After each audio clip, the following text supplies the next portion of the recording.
Hello everyone, and welcome back to Tarot and Torch.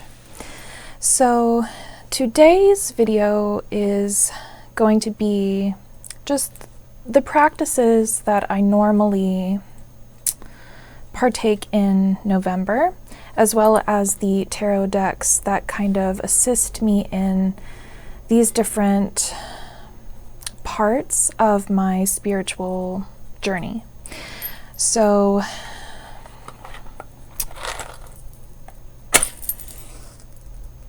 really, I'm just settling in to the fall months and this beautiful time of year that we work with the ancestors, the mighty dead, as well as just our own place in the world. November, it is very liminal still. In terms of in my opinion, the veil is still very thin during this time because we are in the darker half of the year. And while Samhain sparks that time and really is the strongest time to kind of work with those that have passed on and the spirits, November has long been connected to this as well with the Day of the Dead and All Souls, and also just a time of remembrance and gratitude for those that have passed on and the legacy or the memories that they have left behind. So November marks this time between kind of the living and those that have passed on, but also when we start thinking about our family more and kind of how we fit into that association as the holidays approach. If you do celebrate and have these kind of family events and gatherings, this is that time of year when that becomes much more in focus and we start celebrating and planning for all of the festivities that happen between November and December and into January. So, and I know that this is not the experience for everyone in the world, but this is just how I'm approaching November and kind of what is coming to mind. So I really focus on a lot of my kind of trauma, healing through shadow work, and really reflecting on where I am with that, because healing is never a straight line forward. It's always this kind of zigzagging path into the unknown where, you know, one year we may do really well and realize our pitfalls and where we need to really focus and do more work on ourselves. And then another year we may find ourselves in a pattern that is very difficult to kind of work through and triggers coming up for us in a different way. So the decks that I work with this time of year really reflect these themes and kind of how I work through them. And thank you to the viewer that commented about the orientation of the camera. I was struggling with the camera and I didn't quite realize how diagonal it was, so I apologize for that. So when this time of year comes around, I like to work with the Thoth. And you can pronounce this many different ways, Thoth or Toth or Thoth. But in any case, this is the deck that Aleister Crowley created in the Order of the Golden Dawn, with the artwork by Lady Frieda Harris. And so this deck has always been very powerful, very magical. You can see the rosy cross on the back here. there's a lot of occult symbolism in this deck, just as the same as the Rider-Waite-Smith, but in a very different kind of way. I love working with the Thoth because of its very deep layers. If you know me and the type of readings that I do, I love to work with not only symbolism and intuition, but also the psychology and the astrology and the Kabbalah and all of the kind of deep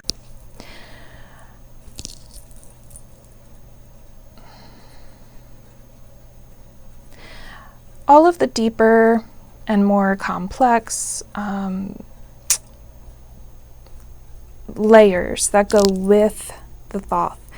And I find this deck to be very powerful in that the symbols do create this image that's kind of three-dimensional, but also in a very energetic way. And it's hard to explain through words sometimes. But for instance, when you look at this, it kind of looks like a fortress from above. But then there's also the numerology, the symbols of the earth, air, fire, and water, and the alchemical meanings. And there's so much to see, as well as the keyword power. And it gives you a bit more to work with than the traditional Rider-Waite-Smith image, in my opinion. And it also just feels, it gives you more of a visceral feeling initially when you first observe it. There is this very strong reaction that you get upon looking at it, where you feel immediately the energy behind it. And it's separate just from simple things like line and color. There's a lot more energy work that's been imbibed into these cards, in my opinion, and I know that that may not be for everyone. But when I work with this deck, it is this is a path-working deck. And if you work with tarot, and you are a very energetic individual, meaning that you have your senses kind of trained to be able to pick up on energy, or if it's just a natural empathic ability, you may be able to sink down into that deeper layer. It's almost, forgive the analogy because it's not perfect, but if you remember the 3D eye images, I don't remember exactly what they were called, but where you would stare at an image and then you would kind of sink deeper into it and see the shape that was hiding under the top layer. In many ways, path working is like this, where you see the image and you understand its kind of surface level meaning, and then you kind of fall into this world, this portal, where you're seeing the card kind of come alive in a psychic way. And it's something to explore if you've never looked up pathworking or if you've never heard of it. And again, this is not a perfect analogy by any means, but this is just how it feels for me on an energy level, because I've been doing it for so long now that this is just kind of what happens to me when I pathwork. And these cards are the ones that really assist the pathworking on that level for me. But as I mentioned, it depends on the person and what their relationship is to the cards, the artwork, the creators even of the artwork. I know that there's a lot of people that won't work with Thoth because of Crowley, but I don't feel his energy in this as much as I do Frieda Harris's energy.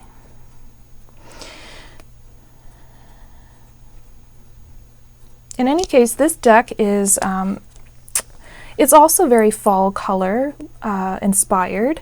When you really stop and look at the color scheme, there's a lot of orange, of course the fire cards and the representations of fire in the wands and some of the major arcana are present, but there's also a lot of earthy tones. So November, you know, it just feels right. And even the cooler tones are much darker than the Rider-Waite-Smith color palette.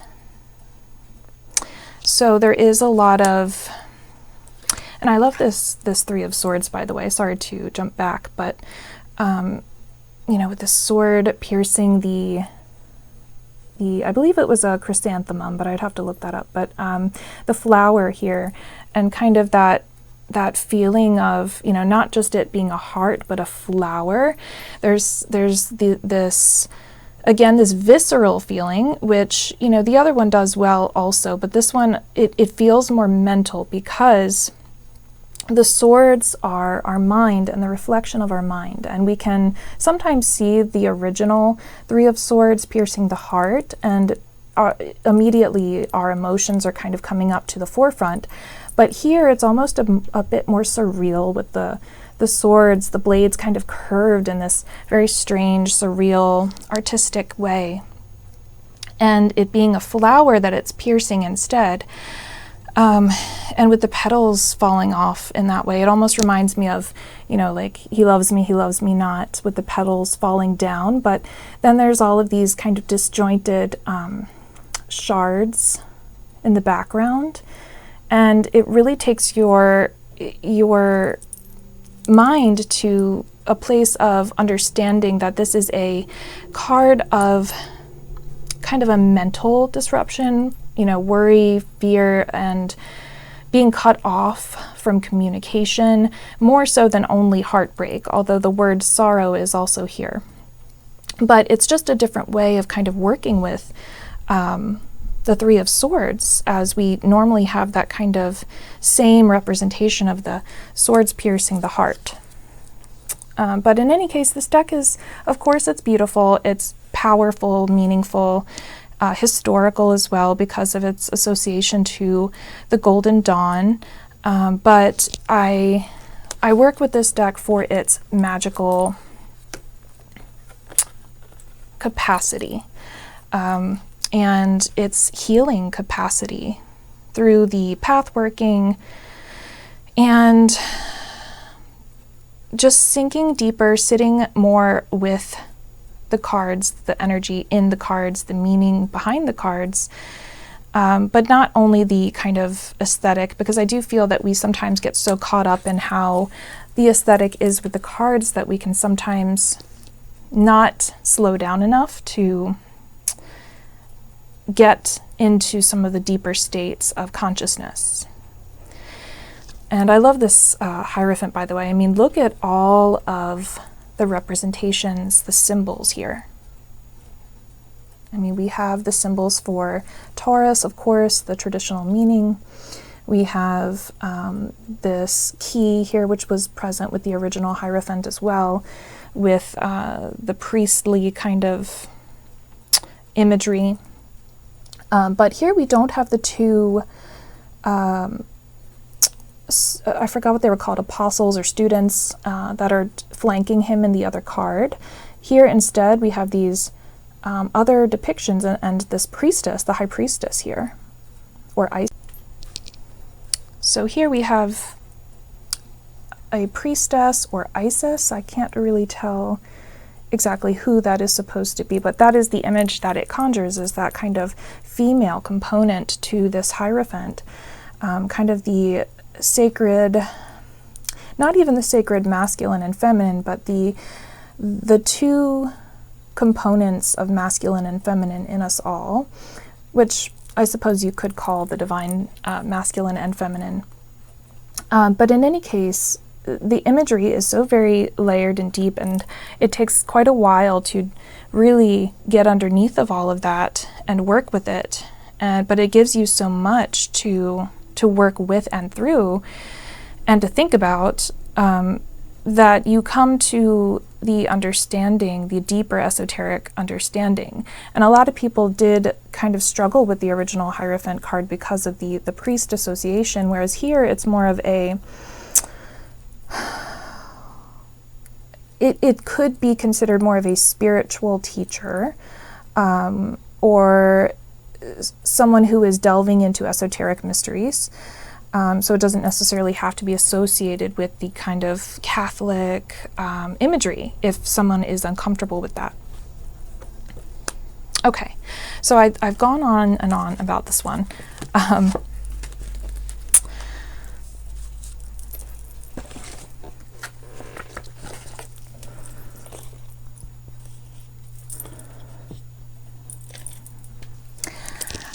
Next, we have the Lacrimosa Tarot. And this one is newer in my collection compared to some of the other decks, and this was created by Rose Bay Tarot. And I purchased this deck for a very specific reason, because I wanted to work with some of the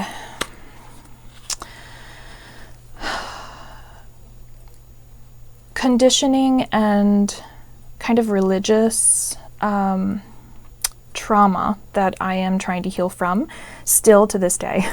I grew up during the later ending point of the Satanic Panic, and what made matters worse is that I went to private schools. So this was something that was very significant to me in my life, and I went through a lot there. I had some very damaging kind of experiences in these schools, and so this, but there's some imagery that's not related at all to,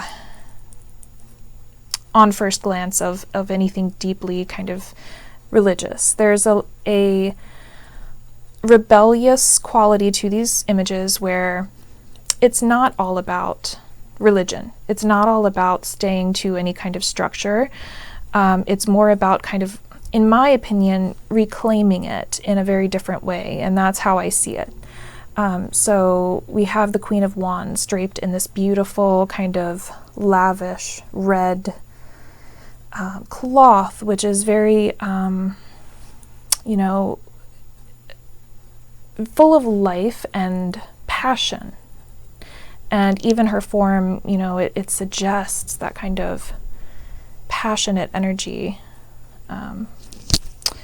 Why can't I focus my camera? Okay, there we are.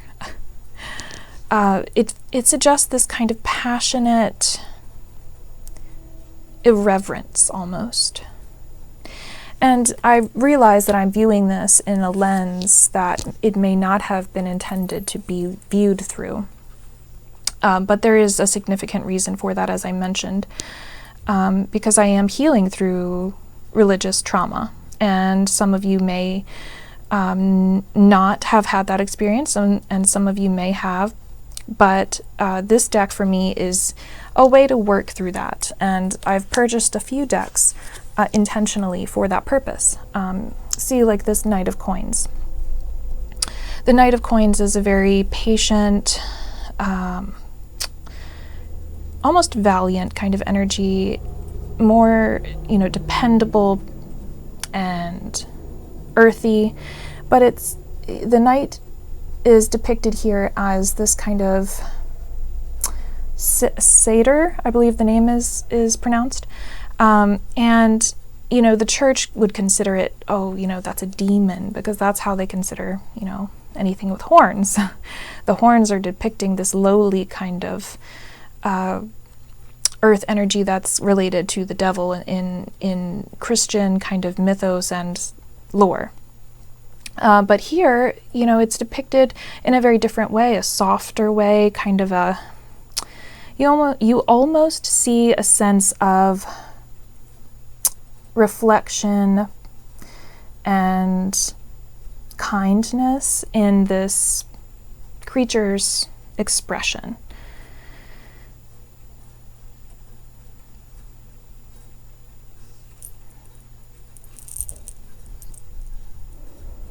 Okay, so the Lacrimosa, it just brings to mind, you know, some of these scenes from biblical depiction.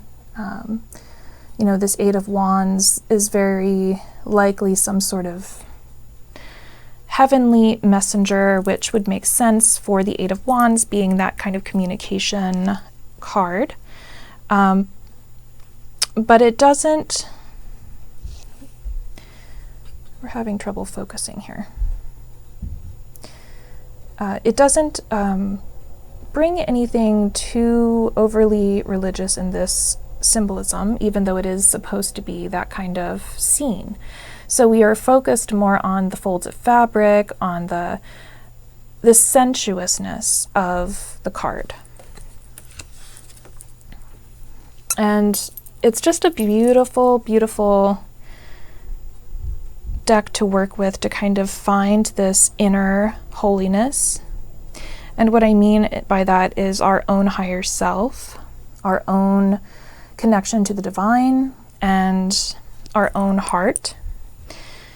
There's just a stillness and a quietness that taps into something kind of ancient, but also that divine connection within us all. So that is the Lacrimosa tarot.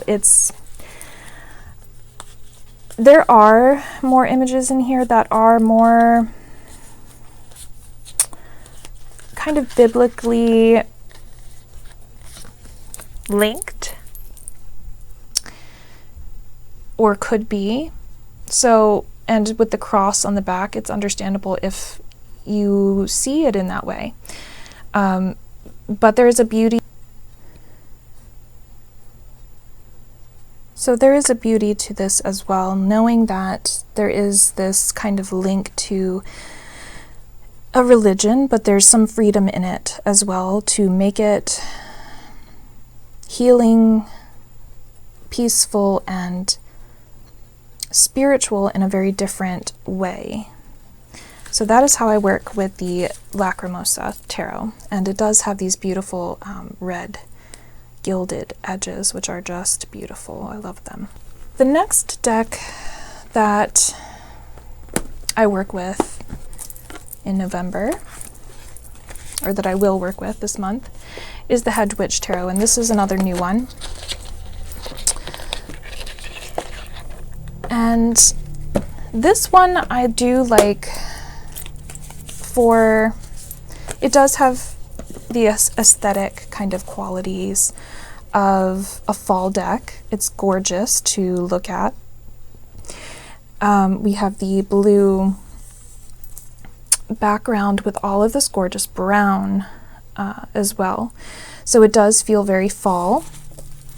However, this deck is meant to be worked with as a hedge riding type of deck where you are going through the different seasons, but also through the different kind of portals of spiritual energy. So, you know, in hedge witchery, there are these moments of magic that just seem to pop up out of nowhere. There's messages and spirit guides and realms that other people may not be aware of. And this deck does capture all of that very beautifully. This is the Death card here, which again, it's potent. There is a sadness here, and there's always sadness with change. Even when we feel that it's a good one, there's times when it's still a difficult transition. And we see through these natural wooded landscapes, that there's all of this kind of spiritual energy happening too. There's more than what you would expect to see. It's not just nature, there's kind of more going on here, like with the energy throughout, the different animals, and then the mythical beasts that show up. For instance, this is the Devil card, which does not look anything like the traditional Devil card. Instead, of the normal kind of devilish figure, we see this kind of griffin creature along with this giant spider.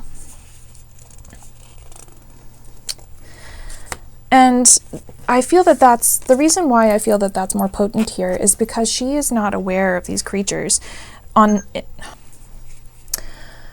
She is not aware of these creatures on a physical level, meaning that she's off in her own little realm, and these creatures exist on a subconscious kind of plane.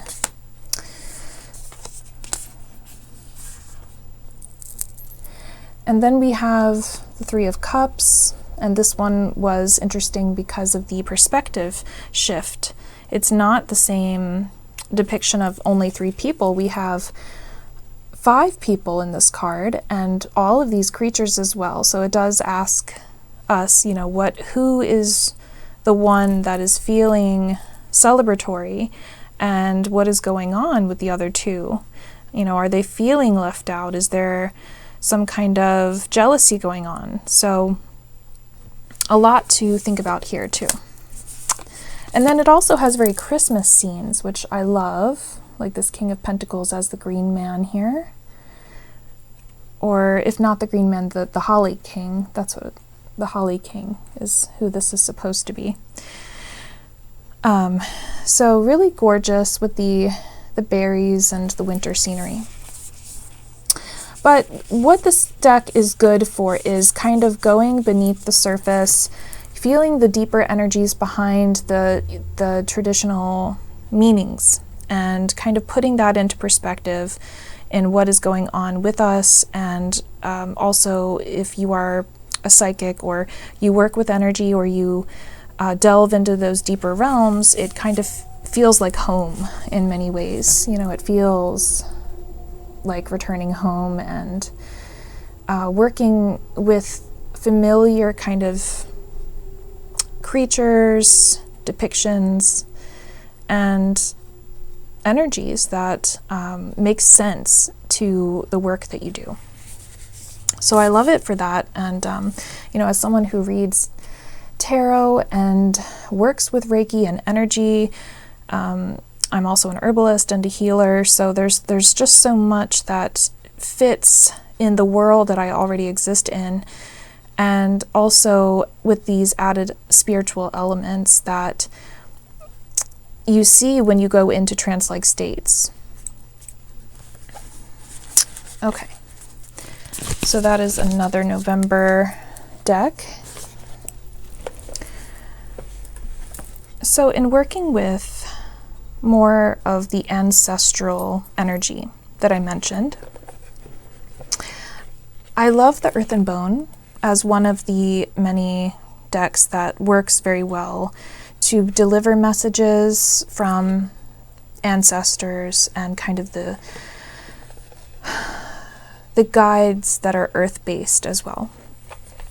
And this is by Syrian Shadow. It is a mass market deck, although there was a beautiful Kickstarter edition that I don't have. It has the blue, it's like a teal gilding. And this deck, it may not be the most striking deck in my collection. However, it is very incredibly potent when working with the energies of the ancestors, the beloved dead, spirits of any kind, guides, and it delivers very potent messages. So For instance, this one is Sage, harmony, acceptance, and patience. So we have these very kind of creepy, in a way, images, but they don't feel creepy. And part of that is because of the human, hands and the robes and just the softness of the colors and the position and the expressions. It doesn't feel menacing. And of course, with keywords like harmony, acceptance, and patience, you see that it is more about that kind of ancestral energy rather than trying to be something that is just more a scary kind of aesthetic. So if skulls bother you, I would still encourage you to try this if you feel drawn to it, because it does have that magical kind of soft feeling to a lot of the cards as well. For instance, this one is Burrow, exhaustion, questioning, motivations, realignment. And the book for this, even though it's small, it's really, really well written in terms of the meanings and kind of using that in your readings. So you can see, the flowers also add that kind of reverent energy here too, where it's more like leaving flowers for a loved one, recognizing kind of the legacy of those that have come before us and also the legacy that we will leave behind. So there's just a lot of that sort of lesson or message behind these cards. Meadow, success, blessings, positivity. And the readings are also mostly positive. I know there's some that are kind of a little bit, more on the shadow work level, but it's still, in my opinion, not overly negative or difficult. It's just, the message that hits the spot where you need it the most and when. It's very good for that, very spot on in many of the readings that I have done.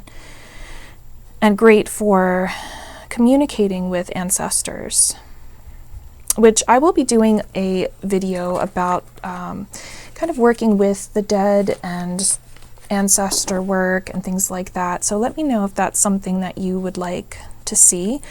It's a good time for that kind of a video as well. So of course I can go on and on forever, you guys know, but I just wanted to share a few of the decks that I'll be working with this November. Of course, I work with many of the other decks and all year round.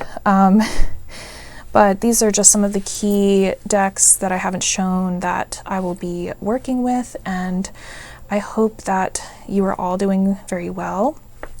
If you did make it to the end of the video, please leave a skull emoji since we were working with the beloved dead, and let me know if you would like to see a video about ancestors, communicating with spirits, anything like that. And if there's anything specific you would like to see, let me know, and I will talk with you all very, very soon.